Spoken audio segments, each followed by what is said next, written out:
15 menit kemudian, Desi tiba di rumahnya bersama beberapa petugas polisi dan tim teknis dari unit forensik.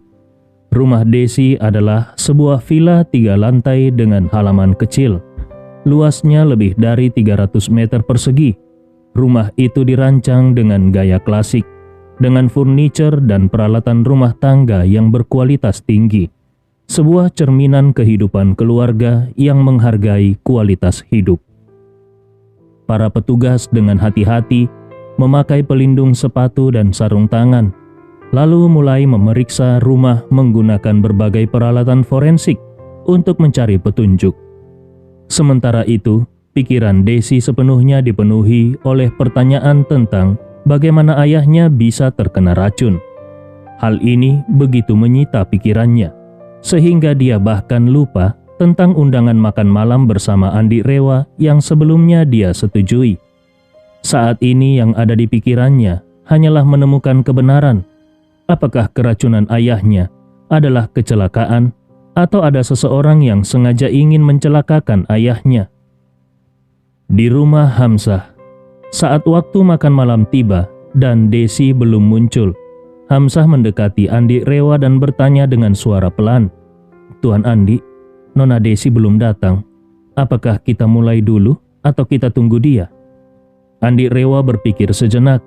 Dia tahu kalau dia menelpon Desi sekarang, meskipun maksudnya bukan untuk mendesak, tapi mungkin saja itu akan dianggap sebagai tekanan oleh Desi. Sebagai seorang bos, kalau dia menelpon, pasti akan memberikan tekanan tertentu. Kalau hal ini mempengaruhi pekerjaan Desi yang penting, tentu itu tidak pantas. Oleh karena itu, dia berkata kepada Hamzah, "Tidak apa-apa, mari kita mulai saja dulu." Bagaimanapun, bagi Andi Rewa, mengatur acara makan malam hari ini hanyalah hal sekunder. Memberikan hadiah balasan kepada semua orang adalah hal yang utama. Jadi, kalau Desi benar-benar sibuk dan tidak bisa datang malam ini, dia tidak perlu memaksanya. Nanti kalau ada kesempatan, dia akan memberikan ramuan obat itu secara pribadi kepada Desi. Setelah Hamzah mendengar itu, dia segera berkata kepada semua orang, "Ayo, mari kita pindah ke ruang makan. Jamuan makan malam kita akan segera dimulai." Semua orang mengikuti Hamzah menuju ruang makan. Koki keluarga Hamzah sudah menyiapkan 16 hidangan pembuka dingin di meja makan besar. Tuan Wirawan yang tua tersenyum dan berkata, "Tuan Hamzah, hanya untuk hidangan pembuka saja, ada 16 jenis. Bukankah ini terlalu mewah?" Hamzah buru-buru berkata, "Bagaimana mungkin aku menyediakan hidangan yang biasa-biasa saja? Kalian semua adalah tamu istimewa. Selain itu, tuan rumah sebenarnya bukan aku, melainkan Tuan Andi. Jadi, jamuan ini harus diatur dengan standar tertinggi." Tuan Wirawan mengangguk dan tersenyum. "Kalau begitu, terima kasih kepada Tuan Hamzah dan Tuan Andi atas jamuan yang luar biasa ini." Andi Rewa tersenyum dan berkata, "Tuan Wirawan, tidak perlu sungkan. Silakan duduk." Semua orang pun duduk. Hamzah segera memerintahkan staf untuk membawa beberapa botol minuman premium. Setelah semua orang mendapatkan segelas minuman, Andi mengangkat gelasnya dengan serius dan berkata, "Terima kasih semuanya atas kehadirannya hari ini. Dan terima kasih kepada Tuan Hamzah yang telah mengatur semuanya.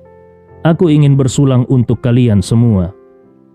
Semua orang langsung berdiri dan mengangkat gelas mereka. Dr. Fajar buru-buru berkata, "Tuan Andi, semua orang di sini telah menerima bantuan darimu. Tidak perlu bersikap terlalu sopan kepada kami." Andi Rewa tersenyum. "Baiklah, kalau begitu tidak perlu basa-basi lagi. Mari kita habiskan isi gelas ini." Di meja makan, semua orang serempak meminum minuman mereka. Setelah itu, Andi Rewa menuangkan minuman lagi ke gelasnya sendiri dan berkata, "Saat tahun baru, kalian telah berkontribusi begitu banyak. Jujur saja, aku merasa sedikit tidak enak hati." Kemudian dia melanjutkan, "Namun, aku tidak akan berbasa-basi. Jadi, Aku berharap kalian juga tidak perlu terlalu sungkan denganku." Semua orang mengangguk. Beberapa di antaranya mulai merasa bersemangat. Berbeda dengan Desi, mereka semua pernah menerima ramuan obat pemberian Andi. Saat tahun baru, mereka pergi bersama Hamzah ke rumah Andi untuk memberikan ucapan selamat. Pada saat itu, Andi Rewa meminta Hamzah mempersiapkan beberapa bahan, sehingga mereka tahu Andi sedang menyiapkan ramuan obat sebagai hadiah balasan. Namun, Desi tidak pernah menerima ramuan tersebut, dan dia juga tidak pergi bersama mereka pada waktu itu. Oleh karena itu, dia tidak tahu bahwa tujuan Andi hari ini adalah memberikan ramuan obat yang bisa menyembuhkan segala penyakit. Kalau saja dia tahu bahwa Andi akan memberikan ramuan ajaib hari ini, dia pasti tidak akan melewatkan kesempatan ini. Ramuan itu bisa sepenuhnya menyembuhkan penyakit ayahnya. Saat ini, Andi Rewa meninggalkan meja makan sebentar untuk mengambil ramuan yang sudah dia siapkan di mobil. Ramuan yang dia siapkan untuk Desi disimpannya di kantong. Setelah itu dia kembali ke meja makan sambil membawa kotak berisi ramuan-ramuan tersebut. Dia mengeluarkannya satu persatu dan berkata dengan serius, "Ini adalah jamu penyembuh segala penyakit yang kubuat baru-baru ini dengan bahan-bahan yang disiapkan oleh Tuan Hamzah. Jamu berbentuk pil ini mungkin tidak bisa membuat seseorang hidup abadi, tetapi setidaknya bisa menyembuhkan segala penyakit dan luka berat. Tolong simpan baik-baik dan gunakan hanya saat benar-benar diperlukan." Melihat Andi Rewa mengeluarkan pil itu, semua orang merasa gembira sekaligus terharu. Albert segera berdiri, lalu berjalan mengelilingi kursinya dan berlutut dengan penuh hormat sambil berkata dengan emosional, "Aku berterima kasih kepada Tuan Andi atas pemberian jamu ini." Melihat hal itu, semua orang tanpa terkecuali berdiri, lalu berjalan ke depan Andi dan berlutut bersama. Kemudian dengan serempak berkata, "Tuan Andi, terima kasih atas pemberian jamu ini." Bagi Andi Rewa, pil yang dibuatnya ini hanyalah sesuatu yang biasa-biasa saja, tidak bisa dianggap sebagai sesuatu yang luar biasa. Namun, bagi orang lain, meskipun pil ini tidak bisa memperpanjang umur, tetapi setidaknya bisa berfungsi sebagai penyelamat di saat-saat kritis. Dengan memiliki pil ini, maka pada saat darurat itu sama saja dengan memiliki satu nyawa cadangan. Karena itu, di lubuk hati semua orang yang hadir, perasaan mereka dipenuhi dengan kegembiraan yang tak terlukiskan. Andi Rewa membagikan pil itu satu persatu, kemudian berkata kepada semua orang, "Simpan pil ini dengan baik, dan mari kita lanjutkan makannya." Barulah semua orang dengan hati-hati menyimpan kotak kayu berisi pil itu ke dalam saku mereka, lalu kembali ke tempat duduk masing-masing. Jamuan makan pun berlangsung dengan sangat meriah, membuat semua tamu merasa puas dan bahagia. Hingga pukul 9 malam, ketika acara makan malam berakhir, Desi masih belum menghubungi Andi Rewa. Andi meninggalkan Villa Hamzah dengan mobilnya, lalu mengeluarkan ponselnya, lalu dia berniat menelpon Desi untuk memastikan apakah Desi sedang menghadapi masalah. Sementara itu, Desi sedang berada di rumah. Dia dengan cemas menunggu hasil pemeriksaan dari tim investigasi forensik polisi. Lebih dari 10 penyelidik profesional telah datang ke rumahnya untuk melakukan pemeriksaan menyeluruh. Tetapi hingga saat ini, mereka belum menemukan sumber racun yang mencurigakan. Pada saat ini ponsel Desi tiba-tiba berdering.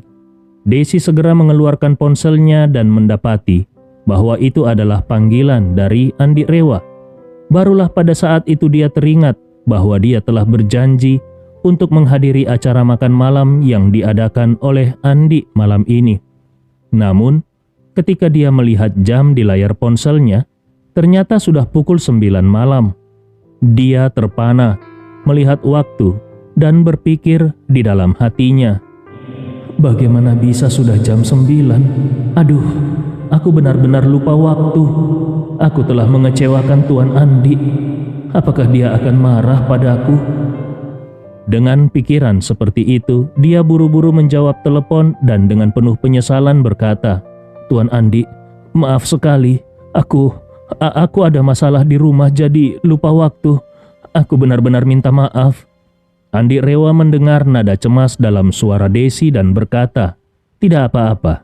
Aku menelpon bukan untuk menyalahkanmu. Aku hanya ingin tahu apa yang terjadi. Dan apakah kau membutuhkan bantuan?" Desi segera menjawab, "Sebenarnya tidak ada yang perlu dikhawatirkan. Hanya saja ada kejadian tak terduga di rumah. Jadi aku sibuk mengurusnya sepanjang hari hingga lupa waktu." Andi Rewa berkata dengan serius, "Kalau ada apapun yang perlu dibantu, jangan sungkan untuk memberitahuku. Apapun itu, aku pasti akan membantu." Pada saat itu, Desi merasa sangat terharu. Namun dia tiba-tiba teringat akan jamu berbentuk pil yang dimiliki Andi. Dia bergumam di dalam hatinya, "Satu butir pil itu sudah cukup untuk menyelesaikan semua masalah yang dihadapi ayahku sekarang. Tetapi nilai pil itu terlalu mahal. Harganya bisa mencapai 2 miliar per butir. Bagaimana mungkin aku mampu membelinya? Kalau aku tidak mampu membelinya, apakah aku harus meminta Tuan Andi untuk memberikannya kepadaku? Tetapi memangnya siapa aku ini sehingga pantas meminta hal seperti itu?" Memikirkan hal ini, hatinya diliputi keputusasaan. Namun dia tetap berkata dengan tegar, "Terima kasih atas kebaikan Tuan. Aku akan menyelesaikan masalah ini sendiri.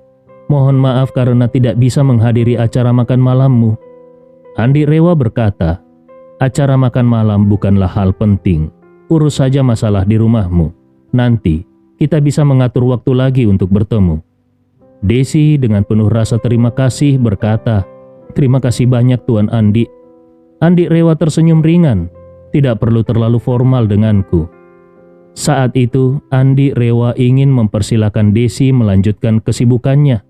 Namun tiba-tiba dia mendengar suara seorang pria dari ujung telepon yang berkata, "Nona Desi, kami telah menemukan sumber racun yang membuat ayahmu keracunan." Desi yang masih memegang ponsel langsung melupakan bahwa dia sedang berbicara dengan Andi. Dengan nada sangat cemas dia berkata, "Kapten Akbar, apa maksudmu? Di mana sumber racunnya?"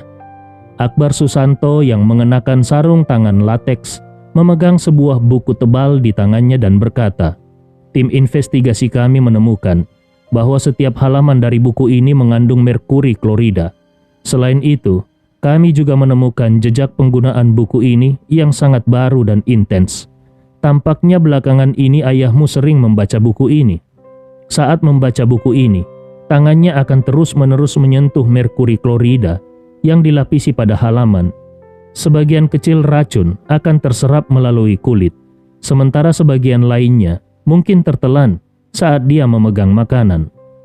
Dan juga, generasi sebelumnya sering memiliki kebiasaan buruk saat membaca buku, yaitu membasahi jari dengan lidah untuk membalik halaman. Apakah ayahmu juga memiliki kebiasaan seperti itu?" Desi mengangguk pelan lalu berkata, "Ayahku memang memiliki kebiasaan seperti itu. Aku pernah menegurnya karena tidak higienis, tetapi kebiasaan itu sudah mendarah daging sehingga sulit diubah." Akbar Susanto mengangguk dan berkata, "Kalau begitu, masuk akal. Aku yakin merkuri klorida yang berlebihan dalam tubuh ayahmu berasal dari buku ini." Desi merasa seperti tersambar petir. Dengan nada penuh kemarahan dia bertanya, "Kapten Akbar, apakah ini berarti seseorang sengaja meracuni ayahku?" Akbar Susanto mengangguk dan berkata, "Dari teknik pelapisan yang ditemukan pada buku ini, merkuri klorida dioleskan dalam bentuk serbuk yang sangat halus, rata di seluruh permukaan halaman. Teknik ini membuatnya hampir tidak berwarna, tidak berbau, dan sangat sulit dideteksi. Dengan demikian, kami bisa menyimpulkan bahwa ini pasti ulah manusia. Selain itu, pelaku sangat berhati-hati dan memiliki kemampuan anti-investigasi yang tinggi." Desi dengan marah berkata, Ayahku telah mengabdikan hidupnya untuk mendidik generasi muda dan tidak pernah memusuhi siapapun. Siapa yang tega melakukan hal seperti ini kepada ayahku?" Akbar Susanto segera bertanya, "Apakah kau tahu dari mana asal buku ini?" Desi buru-buru menjawab, "Buku ini dikirimkan melalui paket sebelum tahun baru." Akbar Susanto sangat senang mendengar itu dan bertanya, "Siapa pengirimnya?" Desi menggelengkan kepalanya dan berkata, "Saat itu tidak ada informasi pengirim yang tercantum pada paketnya. Hanya ada secarik kertas di dalamnya yang menyebutkan bahwa pengirimnya adalah seorang mantan murid ayahku. Dia mengatakan bahwa dia menemukan buku ini di luar negeri dan merasa ayahku akan menyukainya. Jadi dia membelinya dan mengirimkannya sebagai hadiah." Akbar Susanto mengernyitkan dahinya dan bertanya, "Tidak ada informasi pengirim. Apakah kau tidak merasa curiga?" Desi menghela napas dengan rasa bersalah dan berkata, "Ayahku telah menjadi pendidik selama puluhan tahun dan memiliki banyak murid. Banyak dari mereka sering mengirimkan buku kepadanya, baik yang mereka tulis sendiri maupun yang mereka temukan di luar negeri. Ayahku juga sering mengirimkan buku-buku yang telah dia baca kepada murid-muridnya. Dalam dunia akademik, buku adalah hadiah paling umum, jadi kami tidak terlalu memikirkan hal itu." Akbar Susanto mengernyitkan alisnya dan bertanya, "Apakah kemasan paket itu masih ada?" Desi menggelengkan kepalanya. "Ibuku membersihkan rumah setiap hari, jadi kemasannya sudah dibuang." Akbar Susanto bertanya lagi, "Apakah kau ingat dari perusahaan pengiriman mana buku itu dikirim?" Desi berpikir sejenak dan berkata, "Sepertinya itu adalah kiriman pos internasional dari Yunani." Mendengar ini, Akbar Susanto menghela nafas dan berkata, "Kalau begitu, kemungkinan besar kami tidak bisa melacaknya lagi." Desi buru-buru bertanya, Kenapa begitu?" Akbar Susanto menjelaskan, "Kalau bukunya benar-benar dikirim dari Yunani, maka barang tersebut pasti telah diperiksa oleh bea cukai saat masuk ke negara ini. Pemeriksaan bea cukai jauh lebih ketat daripada yang dapat kami lakukan. Banyak trik licik, seperti penyelundupan lintas negara, akan terungkap di sana. Jadi, buku yang dilapisi racun seperti ini tidak mungkin sampai ke rumahmu." Akbar Susanto melanjutkan dengan serius, "Aku menduga kalau pengiriman internasional itu palsu. Kurirnya juga palsu. Pelaku sebenarnya tidak berada di luar negeri, tetapi di dalam negeri. Bahkan kemungkinan besar, dia berada di Makassar." Mendengar dugaan Akbar Susanto, Desi langsung mengepalkan tinjunya dengan erat, lalu berkata dengan marah, "Di kota Makassar? Orang itu berusaha sekuat tenaga untuk mencelakai ayahku, tapi aku tidak tahu apa motifnya. Kapten Akbar, aku mohon, kau harus menemukan cara untuk menangkap orang ini dan membawanya ke pengadilan." Akbar Susanto mengangguk serius dan berkata, "Kasus kriminal semacam ini yang melibatkan upaya pembunuhan adalah kasus besar dan penting. Kami pasti akan berusaha sekuat tenaga untuk menyelesaikan kasus ini secepat mungkin." Setelah mengatakan itu, dia menghela napas dan melanjutkan, "Tapi, karena petunjuk yang kami miliki saat ini masih terlalu sedikit, aku tidak bisa memberikan jaminan waktu penyelesaiannya." Desi mengangguk pelan dan berkata, "Aku mengerti akan hal itu." Akbar Susanto lalu berkata, "Baiklah, Nona Desi, tolong coba ingat-ingat waktunya. Pada hari apa tepatnya paket itu diterima? Kami akan mencoba memeriksa rekaman CCTV di sekitar waktu tersebut untuk menemukan orang yang mengantar paket." Desi berpikir sejenak, lalu berkata, "Aku sangat sibuk pada waktu sebelum tahun baru, jadi aku benar-benar lupa tanggal pastinya.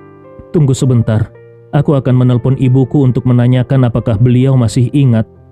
Desi segera mengangkat ponselnya untuk menelpon ibunya. Namun saat itulah dia menyadari bahwa telepon dari Andi Rewa masih belum diputus. Layar ponselnya masih menunjukkan panggilan yang berlangsung dengan durasi yang terus bertambah. Hatinya langsung tegang.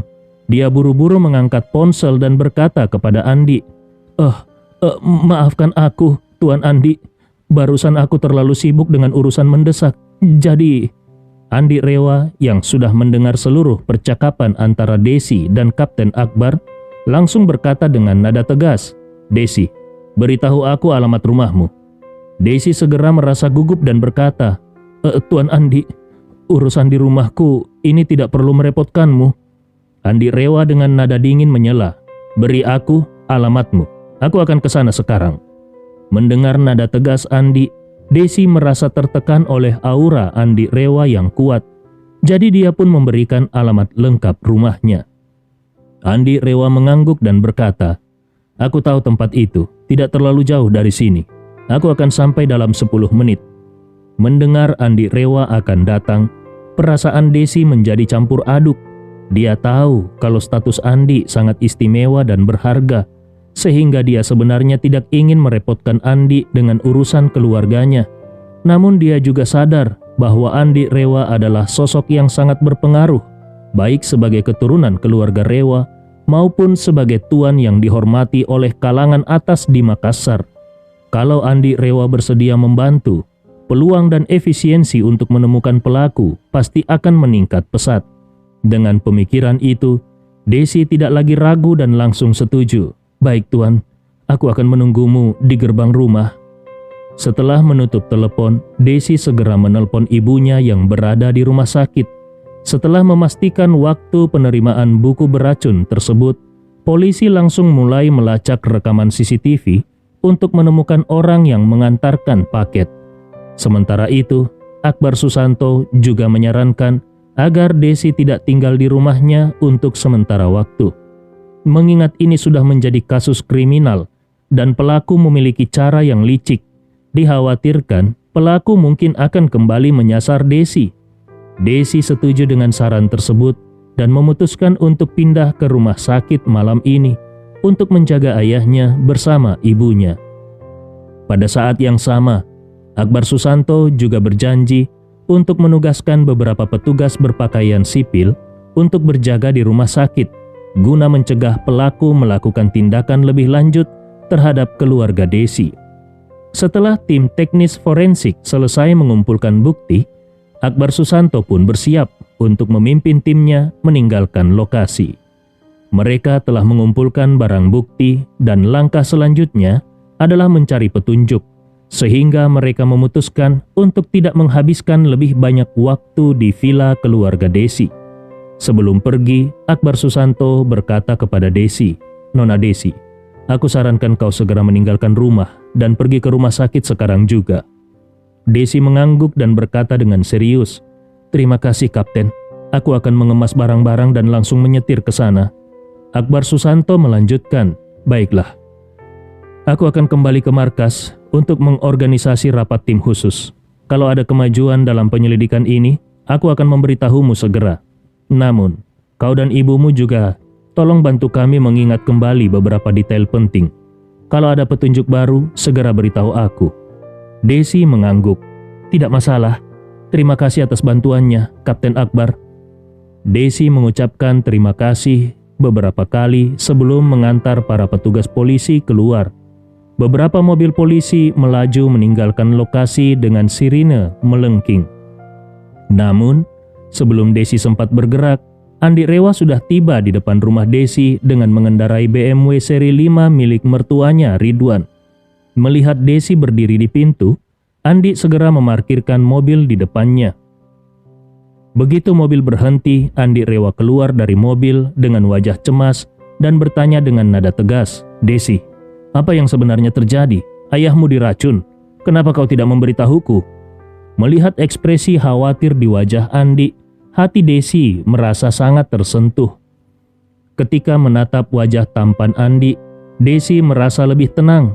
Namun, perasaan itu juga membawa sedikit rasa lemah yang khas seorang wanita. Selama ini, dia selalu menunjukkan citra wanita tangguh di depan orang lain. Tetapi, di lubuk hatinya, sebenarnya dia tetap seorang wanita muda yang kadang merasa rapuh. Dalam menghadapi kesulitan besar dan perubahan mendadak seperti ini, dia telah berusaha keras menahan semuanya sendiri, tetapi kekuatannya sudah mencapai batasnya. Dia berharap bisa memiliki bahu yang kuat untuk bersandar, bahkan kalaupun hanya untuk sesaat. Tapi itu sudah bisa menjadi penghiburan besar baginya.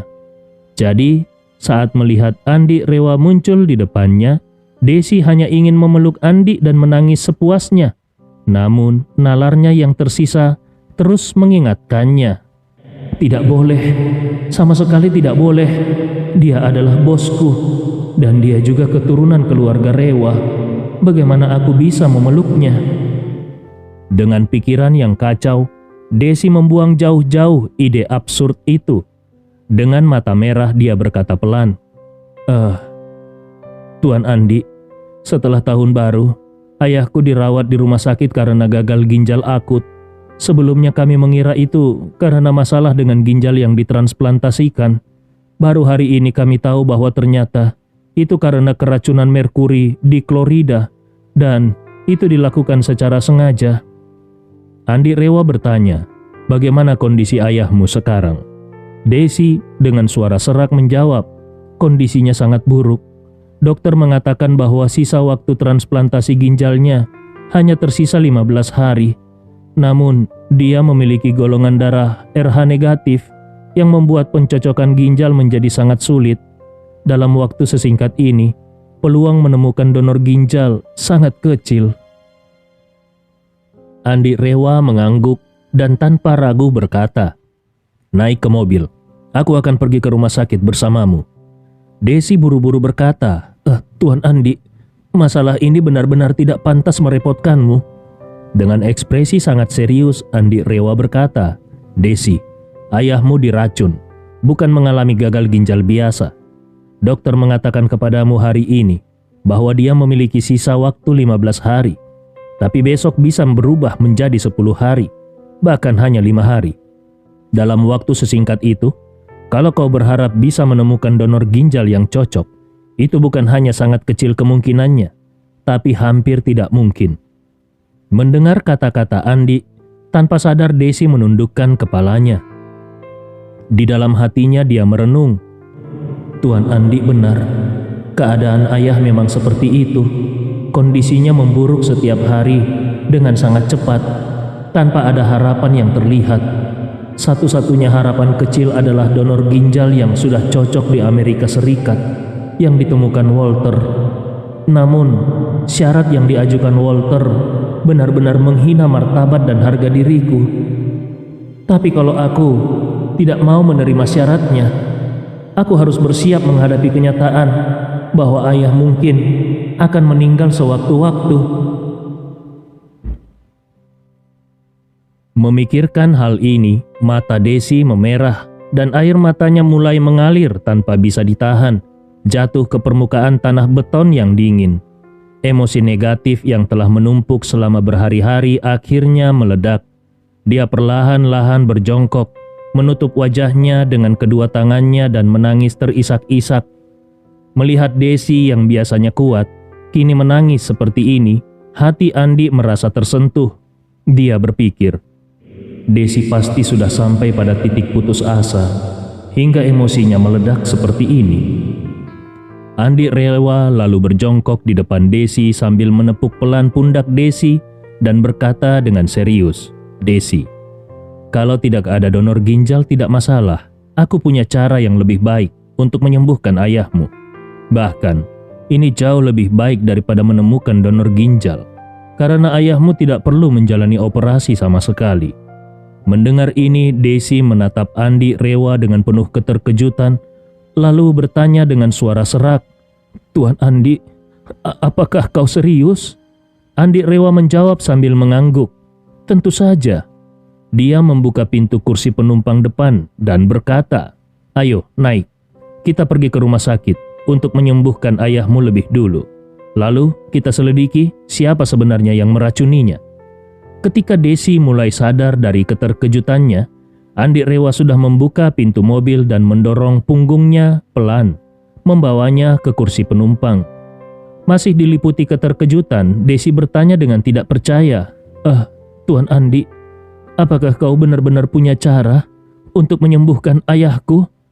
Andi Rewa menatap Desi yang wajahnya memerah dan berkata dengan tegas, "Kalau aku sudah mengatakan itu, aku pasti bisa melakukannya." Desi meskipun masih ragu berkata, Tapi dokter bilang gagal ginjal itu tidak bisa dipulihkan." Andi Rewa menjawab dengan tegas, "Dokter tidak bisa, tapi aku, Andi Rewa, bisa." Setelah itu dia mengeluarkan sebuah pil dari sakunya dan berkata, "Pil ini sebenarnya sudah kusiapkan untukmu. Nanti saat kita sampai di rumah sakit, berikan ini pada ayahmu.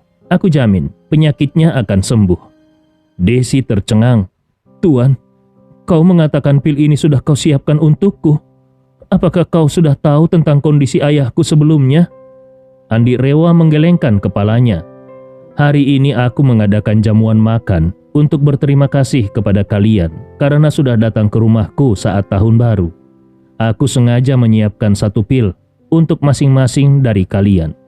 Pil ini adalah jamu penyembuh yang bisa menyembuhkan banyak penyakit.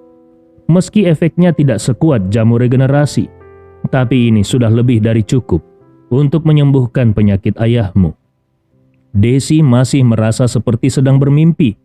Dia bertanya lagi, "Tuan, apakah pil ini benar-benar bisa menyembuhkan ayahku?" Andi Rewa menjawab, "Nanti di rumah sakit kau akan tahu. Sekarang cepat naik ke mobil." Meskipun Desi belum sepenuhnya yakin, namun dia merasa sangat terharu. Dengan penuh semangat, dia mengangguk dan segera masuk ke mobil sesuai arahan Andi. Kemudian Andi menyalakan mobil dan melaju cepat menuju rumah sakit. Sementara itu, di dalam kamar suite Hotel Internasional Makassar, Walter menerima panggilan telepon dari bawahannya. Begitu panggilan tersambung, suara cemas dari seberang berkata, "Bos, aku baru saja mendapat kabar dari orang dalam di kepolisian Makassar. Polisi telah menemukan sebuah buku yang mengandung merkuri diklorida di rumah Desi. Sekarang mereka telah membentuk tim khusus untuk melacak asal-usul buku tersebut."